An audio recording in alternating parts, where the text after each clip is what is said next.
It's a common question. Can people with diabetes still drink alcoholic beverages?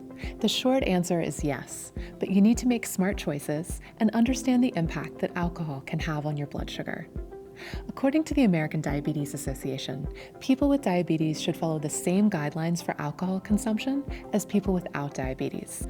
Always check with your doctor first to see what's right for you.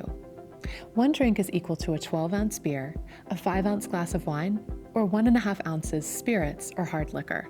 Alcoholic beverages are broken into 4 categories: spirits, beer, liqueurs, and wine. And each category has a different effect on blood glucose. Spirits include gin, rum, tequila, whiskey, and vodka. For all practical purposes, they have no carbohydrate count, so they don't raise blood glucose. In fact, they can actually cause a low blood sugar in people who are on certain diabetes medications, which is why you want to talk to your doctor about alcohol.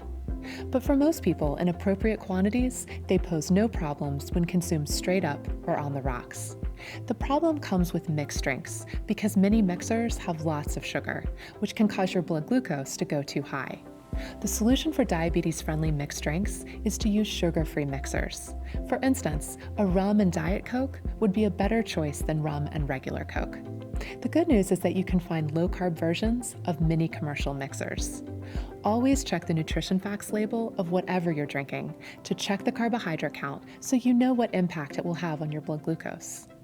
Beers and ales have a greater carb and calorie count than many other alcoholic drinks. This makes them both more likely to raise blood glucose and cause weight gain, which is another reason for moderation. If you're a beer drinker struggling with weight, consider switching to a lighter beer. Liqueurs like amaretto and Kahlua have high levels of added sugar and need to be consumed in small quantities by people with diabetes.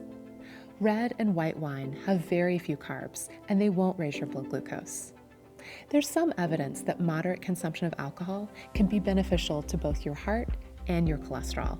Now, this doesn't mean you should start drinking if you currently don't, but it does mean that you should feel comfortable if you're regularly enjoying moderate alcohol consumption. Finally, one word of warning about alcohol. Alcohol is metabolized by your liver, and doing this can keep your liver busy. Busy enough sometimes that it isn't as efficient about releasing its stored glucose when needed. This is why drinking heavily without eating can cause low blood sugar, which can be really dangerous. It's always a good idea to combine alcohol with some type of snack or food that contains carbs. And if you struggle with drinking too much, please get help. Everything in moderation is the key to successful diabetes control. So now you know what you need to know. Yes, you can drink alcohol with diabetes. You just need to do 3 things. Keep your consumption moderate, choose low-carb options, and if you're keeping track of carbs, then remember to include the carbs that are in your drink into your carb budget for that meal. Thanks for watching, and cheers.